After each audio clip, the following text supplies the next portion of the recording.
الحمد للہ وکفا وسلام علی عبادہ الذین اصطفیٰ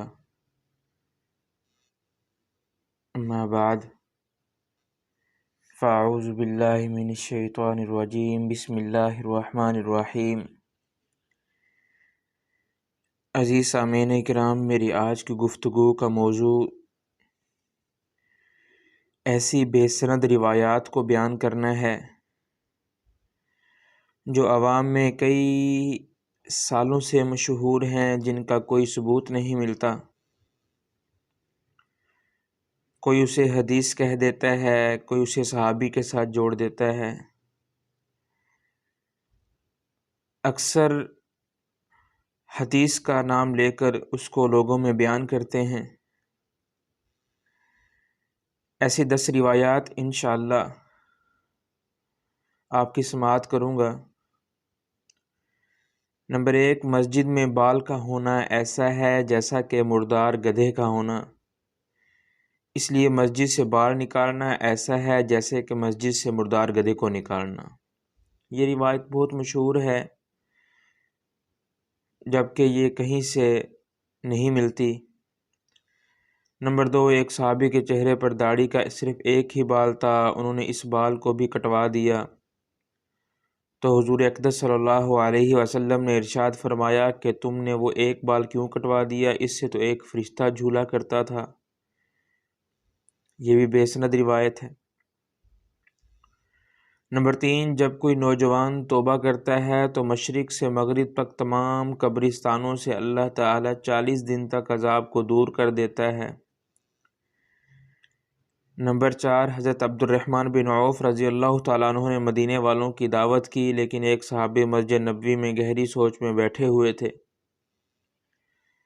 تو ان سے حضور اقدس صلی اللہ علیہ وسلم نے پوچھا کہ تم یہاں بیٹھے کیا کر رہے ہو؟ تو وہ صحابی کہنے لگے کہ میں یہاں اس فکر میں بیٹھا ہوں کہ کیسے آپ کا ایک امتی جہنم سے بچ کر جنت جانے والا بن جائے۔ تو یہ سن کر حضور اقدس صلی اللہ علیہ وسلم نے فرمایا کہ اگر عبد الرحمن بن عوف 1000 سال بھی مدینہ والوں کی ایسی دعوتیں کرتا رہے تب بھی وہ تمہارے ثواب تک نہیں پہنچ سکتا۔ نمبر 5، بے نمازی کی نحوست 40 گھروں تک پھیل جاتی ہے۔ نمبر 6، جس شخص کی طرف اللہ تعالیٰ ایک مرتبہ رحمت کی نگاہ سے دیکھتا ہے تو اسے جہاد کے لیے قبول فرما لیتا ہے، اور جس کی طرف 10 بار رحمت کی نگاہ سے دیکھتا ہے تو اسے حج کے لیے قبول فرما لیتا ہے، اور جس کی طرف 70 مرتبہ رحمت کی نگاہ سے دیکھتا ہے تو اسے اللہ اپنے راستے میں نکال دیتا ہے۔ نمبر 7، جب استاد اور طالب علم کسی بستی سے گزرتے ہیں تو اللہ تعالیٰ اس بستی کے قبرستان سے 40 دن تک عذاب ہٹا لیتا ہے۔ نمبر 8، جب کوئی داعی کسی قبرستان سے گزرتا ہے تو اللہ تعالیٰ اس قبرستان سے 40 دن تک عذاب ہٹا لیتا ہے۔ نمبر 9، حضور اقدس صلی اللہ علیہ وسلم نے تندور میں روٹی لگائی لیکن وہ نہیں پکی۔ جب وجہ پوچھی گئی تو فرمایا کہ جس چیز کو محمد کے ہاتھ لگ جائیں اس کو آگ نہیں چھو سکتی۔ نمبر 10، جو شخص اللہ تعالیٰ کے راستے میں نکلتا ہے تو اس کے گھر کی حفاظت کے لیے اللہ تعالیٰ 500 فرشتے مقرر فرما دیتا ہے۔ ان 10 روایات کا حضور اقدس صلی اللہ علیہ وسلم اور حضرات صحابہ اکرام سے کوئی ثبوت نہیں ملتا۔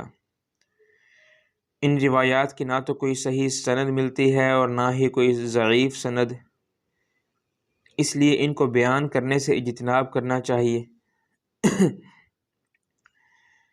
عزیز سامعین کرام، احادیث کے معاملے میں بہت ہی زیادہ احتیاط کی ضرورت ہے، کیونکہ کسی بات کی نسبت حضور اقدس صلی اللہ علیہ وسلم کی طرف کرنا یا کسی بات کو حدیث کہہ کر بیان کرنا بہت ہی نازک معاملہ ہے،